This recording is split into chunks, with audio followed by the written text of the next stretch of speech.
Hello everyone, welcome to SPC centre. This is Prashant Kumar. Friends, आज के इस वीडियो में मैं आप लोगों के साथ नवंबर महीने की बिहार की करंट अफेयर को डिस्कस करूंगा। जैसा कि आप सभी जानते हैं कि 13 दिसंबर को 70वीं बीपीएससी की प्रीलिम्स परीक्षा संभावित है और इसीलिए आप सभी को नवंबर महीने तक की करंट अफेयर पूरी तरीके से कंप्लीट कर लेना है। तो हमने जनवरी से लेकर अक्टूबर तक की बिहार की करंट अफेयर को मैं पूर्व में डिस्कस कर चुका हूं। आज नवंबर महीने की करंट अफेयर को हम लोग डिस्कस करेंगे। यह वीडियो सिर्फ और सिर्फ बिहार करंट अफेयर से संबंधित होगा, यानी कि नवंबर महीने में बिहार में जो भी करंट अफेयर के दौरान जो महत्वपूर्ण घटनाएं घटित हुई है उसे हम लोग डिस्कस करेंगे। एग्जामिनेशन के लिए काफ़ी महत्वपूर्ण है।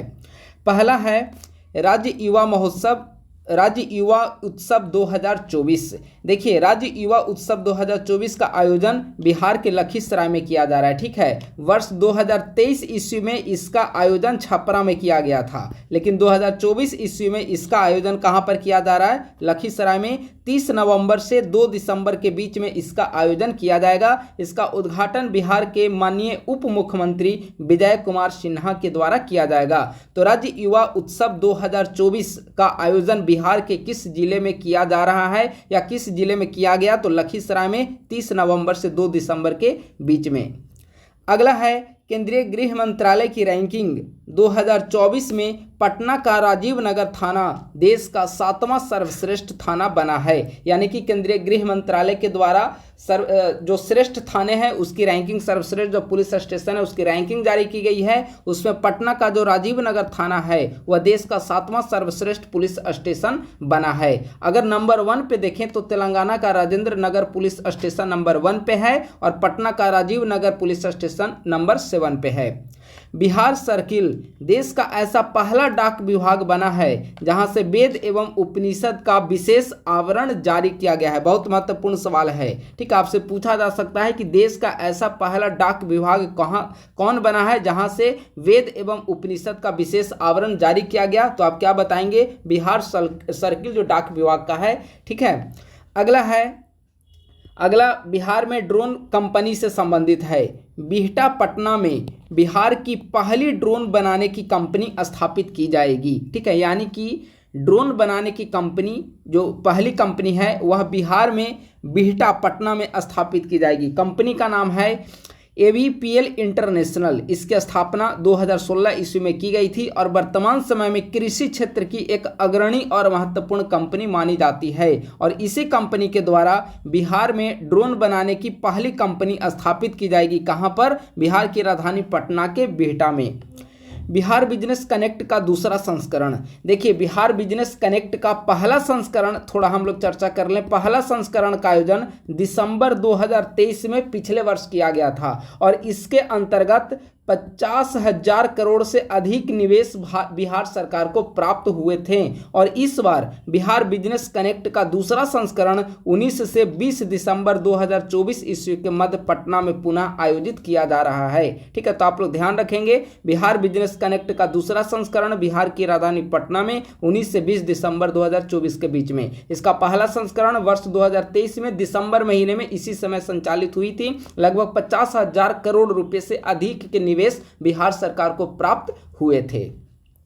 अगला है राज्य के पहले एवं सबसे बड़े शासकीय डेंटल कॉलेज की स्थापना बिहार में कहां पर की जा रही है? तो राज्य के पहले एवं सबसे बड़े शासकीय डेंटल कॉलेज की स्थापना बिहार की राजधानी पटना में की जा रही है। बिहार के किस व्यक्ति को म्यूजियम इन्फ्लुएंसर पुरस्कार 2024 मिला है? म्यूजियम इन्फ्लुएंसर अवार्ड 2024 बिहार के किस व्यक्ति को प्रदान किया गया है? तो अंजनी कुमार सिंह को प्रदान किया गया है।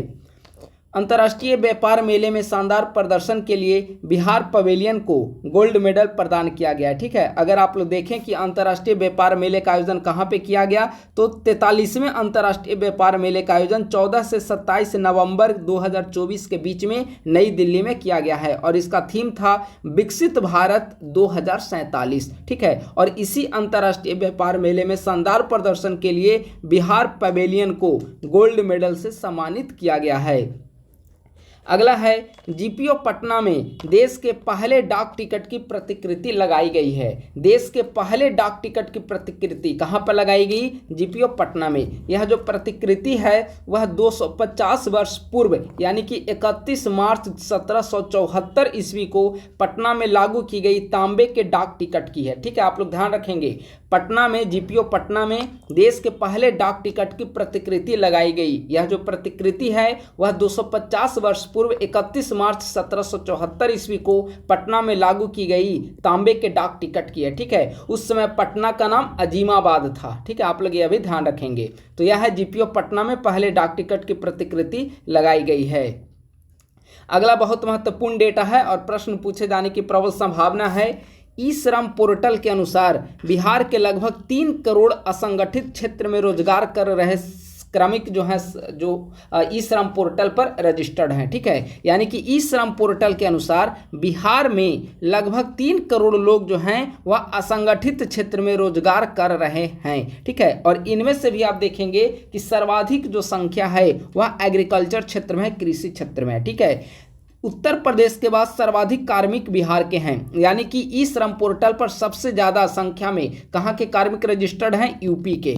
स्वाभाविक है कि यूपी की आबादी ज़्यादा है तो वहाँ के लोग ई श्रम पोर्टल पे असंगठित क्षेत्र में जो काम कर रहे हैं वो वहाँ पे अपना रजिस्ट्रेशन कराया हुआ है। दूसरे नंबर पे है बिहार। बिहार के लगभग 3 करोड़ से अधिक लोग जो हैं वह ई श्रम पोर्टल पर रजिस्टर्ड हैं, असंगठित क्षेत्र में कार्य कर रहे हैं, जिनमें से सर्वाधिक संख्या जो है वह एग्रीकल्चर क्षेत्र में है। अब सवाल उठता है कि बिहार में हमने तो देख लिया कि 3 करोड़ से अधिक आबादी असंगठित क्षेत्र में काम कर रहे हैं, ई श्रम पोर्टल पर रजिस्टर्ड हैं। अगर कुल आबादी का देखें, बिहार की जो 3 करोड़ आबादी है जो रजिस्टर्ड है ई श्रम पोर्टल पर, उनमें से 56.75% महिलाओं की आबादी है, 43.25% पुरुषों की आबादी है। ठीक है, यानी कि 55% से ज़्यादा महिलाओं की और लगभग 45% के आसपास, 44% के आसपास पुरुषों की आबादी है। ठीक है, तो आप लोग इसे भी ध्यान रखेंगे, पुरुषों की तुलना में महिलाएं ज़्यादा हैं। ठीक है, बिहार का पहला सड़क प्रशिक्षण एवं शोध संस्थान कहाँ पर स्थापित किया जा रहा है? तो बिहार का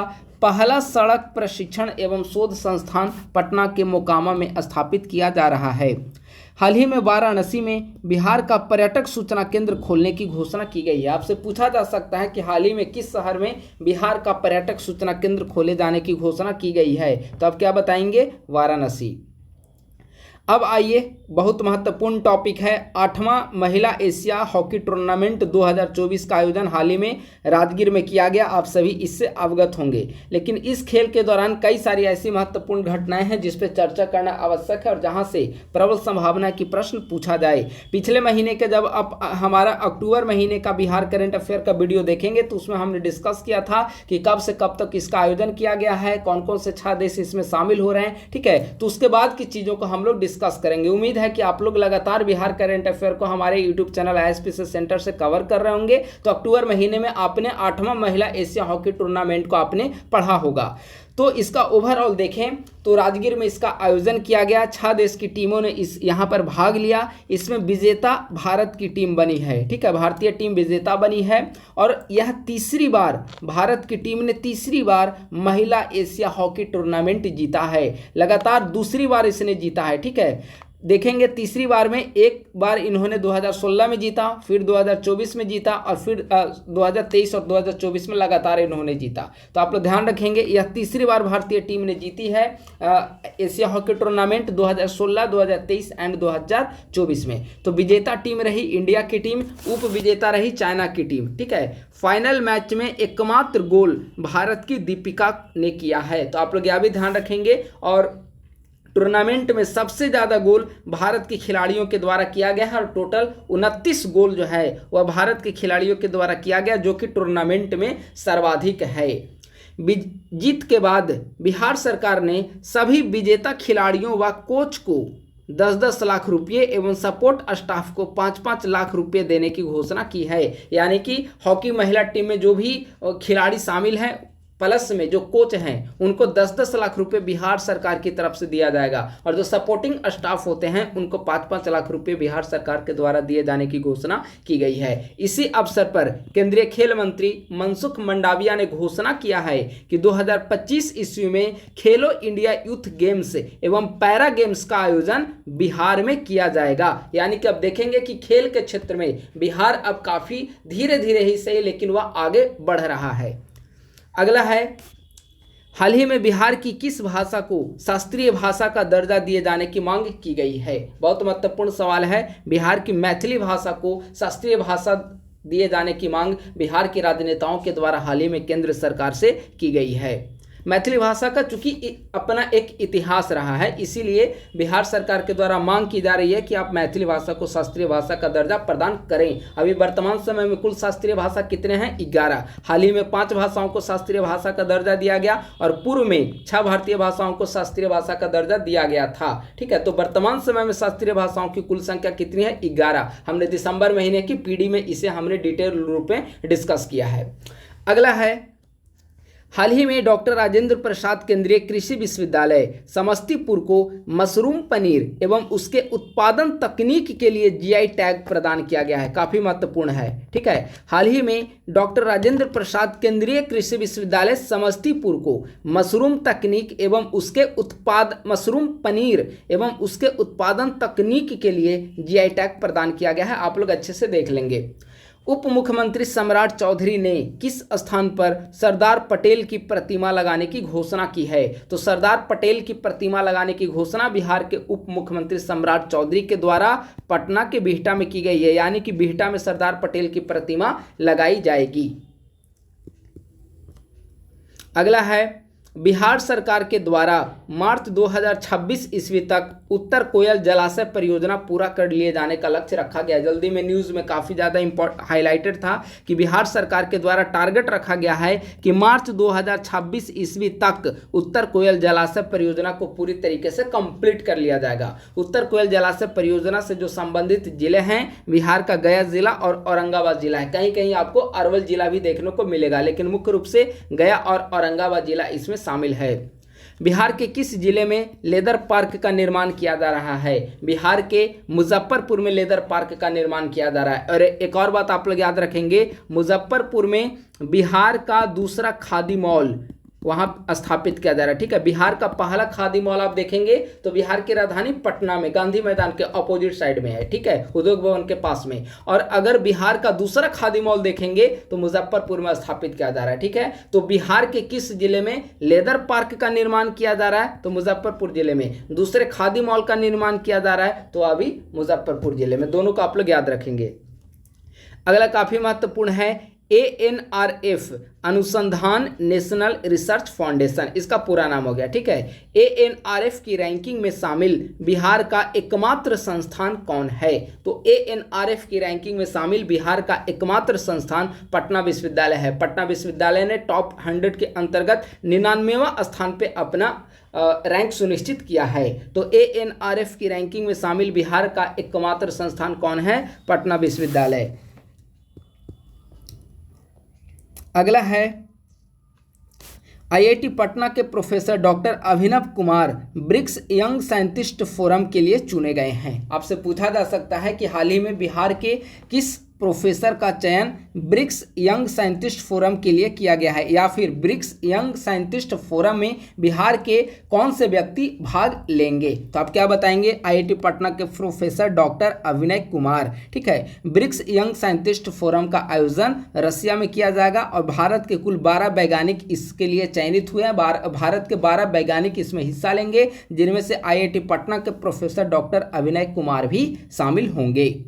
बिहार के वैभव सूर्यवंशी, बहुत महत्वपूर्ण सवाल है। बिहार के वैभव सूर्यवंशी IPL में खेलने वाले सबसे कम उम्र के खिलाड़ी बनेंगे। ये मात्र इनकी उम्र जो है 13 वर्ष है और 13 वर्ष में IPL के लिए इनका चयन किया गया है। राजस्थान रॉयल्स टीम ने इनका चयन किया है और 1.1 करोड़, ठीक है, यानी कि 1 करोड़ से ज़्यादा 1.1 करोड़ की इनकी बोली लगी थी राजस्थान रॉयल्स टीम की तरफ से। और मात्र 13 साल, ये समस्तीपुर के रहने वाले हैं वैभव सूर्यवंशी। ठीक है, आप लोग स्थान भी याद रखेंगे, समस्तीपुर। और मात्र 13 वर्ष की उम्र में 13-14 के आसपास इनकी उम्र है और आईपीएल में सबसे कम उम्र के खेलने वाले खिलाड़ी बने। 8वें राष्ट्रीय विस्फोट कवच कार्यक्रम में बिहार एटीएस को देश भर में 3rd स्थान मिला है। यानी कि 8वें राष्ट्रीय विस्फोट कवच कार्यक्रम का जो आयोजन किया गया उसमें बिहार एटीएस को देश भर में 3रा स्थान प्रदान किया गया है। अगला है आईआईटी खड़गपुर के फैकल्टी डेवलपमेंट प्रोग्राम के तहत research methods in health promotion course पूरा करने वाले देश के पहले फिजियोथेरेपिस्ट कौन बने। काफ़ी महत्वपूर्ण है क्योंकि देश के पहले फिजियोथेरेपिस्ट पूछा गया है। ठीक है, तो आईआईटी खड़गपुर के फैकल्टी डेवलपमेंट प्रोग्राम के तहत research methods in health promotion course पूरा करने वाले देश के पहले फिजियोथेरेपिस्ट डॉक्टर रत्नेश चौधरी बने हैं। अगला है बिरसा मुंडा की 150वीं जयंती पर मुख्य कार्यक्रम का आयोजन कहां पर किया गया। तो बिरसा मुंडा की 150वीं जयंती पर मुख्य कार्यक्रम का आयोजन जमुई के बल्लोपुर गांव में किया गया है। इन जनजातीय गौरव दिवस आप देखेंगे कि बिरसा मुंडा का जो जन्मदिन है 15 नवंबर, उसे जनजातीय गौरव दिवस के रूप में मनाया जाता है। ठीक है, तो इस पर मुख्य कार्यक्रम का आयोजन इस बार जम्मू कश्मीर के बल्लोपुर गांव में किया गया था। ठीक है, आपके मन में सवाल आ रहा होगा कि बिरसा मुंडा झारखंड के रहने वाले हैं, फिर मुख्य कार्यक्रम का आयोजन बिहार में क्यों किया गया। तो इसके 2 वजह है। पहला कि जिस समय 15 नवंबर को इनका जन्मदिन था और जनजातीय गौरव दिवस का आयोजन किया जाना था, तो उस समय झारखंड में आदर्श आचार संहिता लगा हुआ था चुनाव के कारण। ठीक है, तो वहाँ पर मुख्य आयोजन नहीं हो सकता था। और दूसरा, जमुई में भी आप देखेंगे कि जनजातीय आबादी काफ़ी संख्या में रहती है, तो ये दोनों वजह है। तो बिरसा मुंडा की 150वीं जयंती पर मुख्य कार्यक्रम का आयोजन जमुई के बल्लोपुर गांव में किया गया था। माननीय प्रधानमंत्री मुख्य कार्यक्रम में मुख्य अतिथि के रूप में शामिल हुए और प्राइम मिनिस्टर के द्वारा 6600 करोड़ रुपए की योजनाओं का यहां पर उद्घाटन किया गया। ठीक है, बिरसा मुंडा की 150वीं जयंती इस बार मनाई जा रही है 2025 में। आप लोग ध्यान रखेंगे 2025 में बिरसा मुंडा की 2024 में बिरसा मुंडा की 150वीं जयंती मनाई जा रही है। ठीक है, 150 रुपये का चांदी का डाक टिकट जारी किया गया इस अवसर पर। एक और महत्वपूर्ण है कि दिल्ली का सराय काले खां चौक का नामकरण बिरसा मुंडा चौक के नाम से किया गया है। यानी कि दिल्ली का जो सराय काले खां चौक है उसका नाम बदलकर बिरसा मुंडा चौक कर दिया गया है। तो यह भी काफी महत्वपूर्ण है। अगला एक और महत्वपूर्ण योजना है, बिहार सरकार की काफ़ी महत्वपूर्ण स्कीम है जिसे हाल ही में लॉन्च किया गया है, मुख्यमंत्री गृह स्थल क्रय सहायता योजना 2024। इसके तहत भूमिहीनों को जमीन खरीदने के लिए राज्य सरकार के द्वारा 1 लाख रुपया प्रदान किया जाएगा और न्यूनतम 3 डिसमिल जमीन की खरीद इसमें शामिल है। यानी कि मुख्यमंत्री गृह स्थल क्रय सहायता योजना 2024 के अंतर्गत बिहार सरकार के द्वारा भूमिहीनों को, यानी कि वैसे परिवार जिनके पास अपना कोई जमीन नहीं है, उनको जमीन खरीदने के लिए राज्य सरकार के द्वारा 1 लाख रुपया प्रदान किया जाएगा और इसके तहत न्यूनतम 3 डिसमिल जो जमीन है वे भूमिहीन श्रमिक जो है या परिवार है वे खरीद सकेंगे। अगला और काफी महत्वपूर्ण है, बिहार के सामाजिक उद्यमी शरद विवेक सागर की जीवन यात्रा को हार्वर्ड विश्वविद्यालय के पाठ्यक्रम में सिलेबस में शामिल किया गया है। यानी कि किस प्रकार से एक सामाजिक उद्यमी के रूप में हाल ही में आप देखेंगे काफी महत्वपूर्ण चर्चित चेहरा रहे शरद विवेक सागर। ठीक है, तो एक सामाजिक उद्यमी के रूप में इनकी जीवन यात्रा किस प्रकार से इनकी सफल जीवन यात्रा है, तो इसे एक सिलेबस के रूप में हार्वर्ड यूनिवर्सिटी के पाठ्यक्रम में इसे सिलेबस के रूप में शामिल किया गया और वहां पर बच्चों को इनके बारे में, इनकी जीवन यात्रा के बारे में पढ़ाया जाएगा।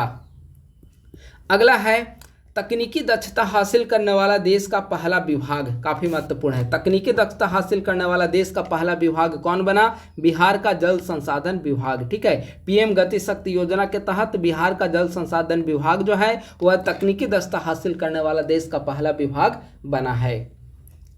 चमड़ा उद्योग में रोजगार देने के मामले में बिहार तीसरे नंबर पे है। चमड़ा उद्योग में रोजगार देने के मामले में बिहार तीसरे नंबर पे है। तो मन में सवाल आ रहा होगा कि अन्य दो स्टेट कौन कौन से हैं? तो चमड़ा उद्योग में सबसे ज्यादा रोजगार प्रदान करता है उत्तर प्रदेश, दूसरे नंबर पे है महाराष्ट्र और तीसरे नंबर पे है बिहार। बिहार में भी आप देखेंगे तो चमड़ा उद्योग में सबसे ज्यादा जो कार्मिक और श्रमिक कार्य करते हैं वो मैक्सिमम पटना में और मिनिमम आबादी जो है, मिनिमम आप देखेंगे कार्मिक चमड़ा उद्योग में वह शिवहर में। ठीक है, तो इससे आप लोग डेटा को याद रखेंगे।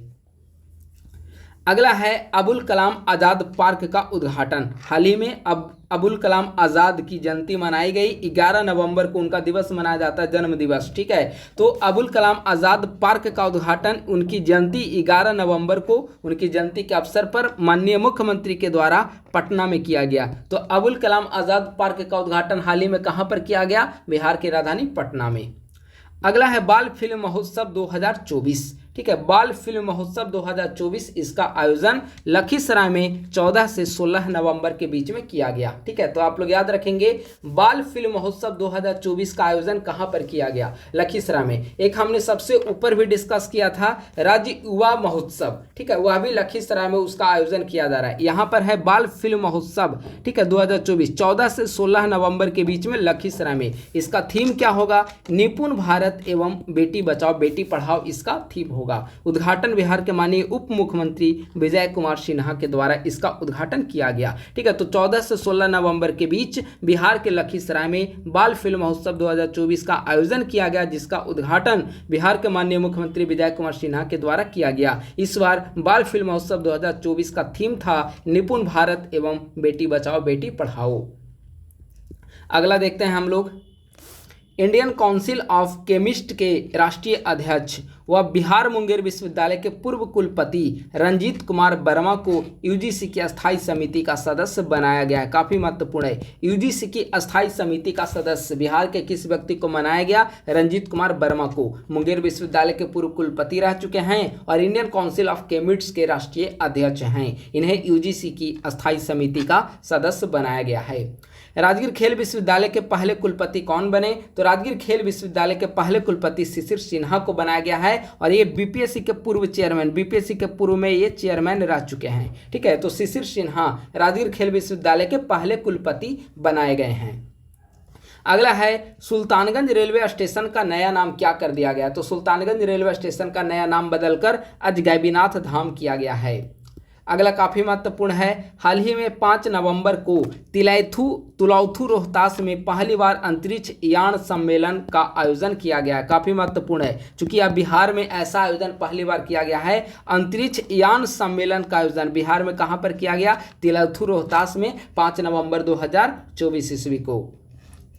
अगला है शारदा सिन्हा का निधन। आप सभी जानते हैं कि 5 नवंबर 2024 ईस्वी को बिहार कोकिला के नाम से प्रसिद्ध शारदा सिन्हा का निधन हो गया है। ठीक है, तो शारदा सिन्हा, अगर हम इनकी जन्म और मरण के बारे तिथि को देखें तो 1 अक्टूबर 1952 ईस्वी को इनका जन्म हुआ था। 5 नवंबर 2024 ईस्वी को इनकी मृत्यु हो गई। एक और अपडेट याद कर रहे होंगे तो माननीय जो उप मुख्यमंत्री सुशील कुमार मोदी थे, उनका भी जन्म 1952 में हुआ था और उनकी भी मृत्यु 13 मई 2024 को हुई। ठीक है, तो शारदा सिन्हा और सुशील कुमार मोदी, इन दोनों का जन्म और मरण का जो वर्ष है वह सेम है। ठीक है, तो सुशील कुमार मोदी का भी जन्म 1952 में हुआ था और मृत्यु संभवतः 13 मई 2024 ईस्वी को हुई। और शारदा सिन्हा का भी जन्म 1 अक्टूबर 1952 को और इनकी मृत्यु 5 नवंबर 2024 को। दोनों का ईयर मैच कर रहा है। ठीक है, तो बिहार कोकिला के नाम से शारदा सिन्हा प्रसिद्ध थे।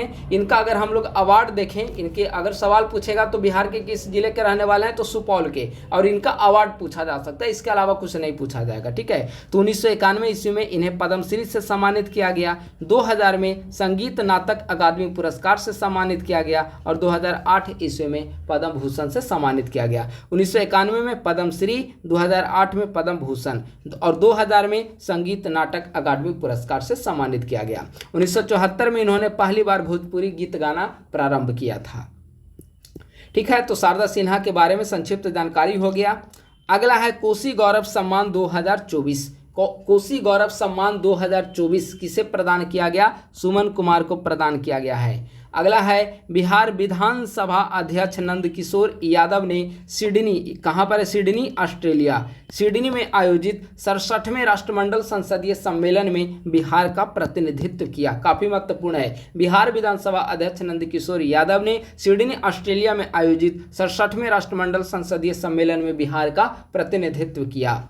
अगला है मुख्यमंत्री ग्राम परिवहन योजना की रैंकिंग। मुख्यमंत्री ग्राम परिवहन योजना की शुरुआत कब की गई? 2018 ईस्वी में इसकी शुरुआत हुई। ठीक है, तो मुख्यमंत्री ग्राम परिवहन योजना की हाल ही में रैंकिंग जारी की गई है। इस रैंकिंग के अनुसार पहले नंबर पे समस्तीपुर है, दूसरे नंबर पे मुजफ्फरपुर है और बिहार की राजधानी पटना का स्थान 10वें नंबर पे है। ठीक है, तो मुख्यमंत्री ग्राम परिवहन योजना जिसे 2018 ईस्वी में बिहार सरकार के द्वारा लॉन्च किया गया था, इसकी रैंकिंग में पहले स्थान पे समस्तीपुर, दूसरे स्थान पे मुजफ्फरपुर और 10वें स्थान पे पटना स्थित है। अगला और लास्ट है नई चेतना 3.0। नई चेतना 3.0 जागरूकता अभियान किससे संबंधित है? तो जीविका दीदी से संबंधित है। लैंगिक भेदभाव एवं हिंसा को समाप्त करने हेतु जीविका दीदी के द्वारा नई चेतना 3.0 जागरूकता अभियान प्रारंभ किया गया है। तो इस प्रकार से हमने नवंबर महीने की बिहार की करंट अफेयर जो भी महत्वपूर्ण हाईलाइटेड पॉइंट थे उसे हमने इस वीडियो के माध्यम से कवर करने का प्रयास किया है। इसके पूर्व में अगर आप लोग नए हैं तो हमारे यूट्यूब चैनल को सब्सक्राइब कर लें और हमारे टेलीग्राम ग्रुप @ISPC सेंटर को ज्वाइन कर लें, जहां पर की बीपीएससी की प्रीलिम्स और मेंस की तैयारी से संबंधित विभिन्न मटेरियल्स और गाइडलाइंस आप सभी को निःशुल्क प्रोवाइड किए जाते हैं। इसके पूर्व में आप देखेंगे तो 70वीं बीपीएससी प्रीलिम्स के लिए बिहार की करंट अफेयर हमने जनवरी से लेकर 30 नवंबर तक को पूरी तरीके से कंप्लीट कर लिया। चूंकि 13 दिसंबर को आप सभी की प्रीलिम्स एग्जामिनेशन संभावित है, तो 30 नवंबर तक का करंट आपको पूरी तरीके से कंप्लीट कर लेना है। और आज की इस वीडियो में हमने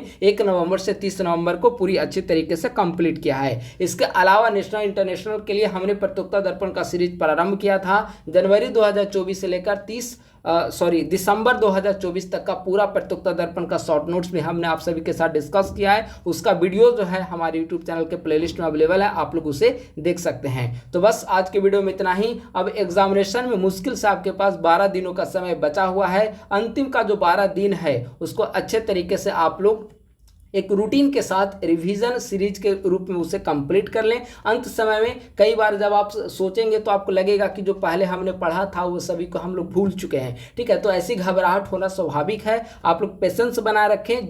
जितना भी आप लोग पढ़ चुके हैं सवाल उन्हीं चैप्टर्स उन्हीं टॉपिक से सवाल वहाँ पर पूछे जाएंगे। एग्जामिनेशन के दौरान गंभीरता बनाए रखना और कंसंट्रेशन सबसे बड़ी बात होती है। अगर आप कंसंट्रेशन के साथ आपका फोकस रहता है सवाल को सॉल्व करने पे तो आप अच्छे से सवाल को सॉल्व कर पाएंगे। तो अच्छे से आप लोग 10 दिन जो समय बचा है 12 दिन का उसको अच्छे से रिवाइज करें। करेंट अफेयर को अच्छे से आप लोग कंप्लीट कर लें, जहां से ज़्यादा सवाल आ रहे हैं। हिस्ट्री हो गया, साइंस हो गया, पॉलिटी हो गए, ज्योग्राफी, बिहार स्पेशल, करंट, ये सब जो सेक्शन हैं काफ़ी अच्छे सेक्शन हैं। अच्छे तरीके से आप लोग उसको रिविजन करके कंप्लीट करके जाएं और 2-3 दिनों के अंदर उम्मीद है कि आपका एडमिट कार्ड भी जारी कर दिया जाएगा। नॉर्मलाइजेशन को लेकर देखिए बीपीएससी के द्वारा अभी कुछ कन्फर्म नहीं किया गया, लेकिन ज़्यादा उम्मीद है कि नॉर्मलाइजेशन इस बार लागू नहीं की जाएगी। सोमवार मंगलवार तक नोटिस भी आ जानी चाहिए, क्योंकि 13 दिसंबर में अब समय भी नहीं बचा है। जो दूर अभ्यर्थी दिल्ली, मुंबई जैसे शहरों में जो लोग रह रहे होंगे वे अपना टिकट उम्मीद है कि आप लोग कंफर्म करा चुके होंगे, क्योंकि लास्ट समय में जब एडमिट कार्ड आ जाएगी तो ज़्यादा भीड़ की स्थिति बन जाएगी, क्योंकि हर कोई एक्टिव हो जाएंगे उस समय। तो अभी आप लोग अपना टिकट पटना जैसे स्थलों के लिए करा लीजिए, फिर बाद का जो डिस्ट्रिक्ट अलॉट होगा उसको पटना से आप वहाँ पर जा सकते हैं। ठीक है, तो आप लोग अच्छे से लास्ट का 12 दिन का समय है उससे अच्छे से आप लोग व्यतीत करें। रिवीजन पे ज़्यादा समय दें और टेस्ट सीरीज को सॉल्व करना आप लोग पूरी तरीके से बंद कर दें। पीवाईक्यू आप लोग सॉल्व कर सकते हैं, यूपीएससी का, बीपीएससी का या अन्य कोई जो प्रैक्टिस सेट आपने सॉल्व किया है उसको रिवीजन पे आप लोग फोकस करें। तो बस आज के वीडियो में इतना ही। थैंक यू सो मच, बहुत बहुत धन्यवाद।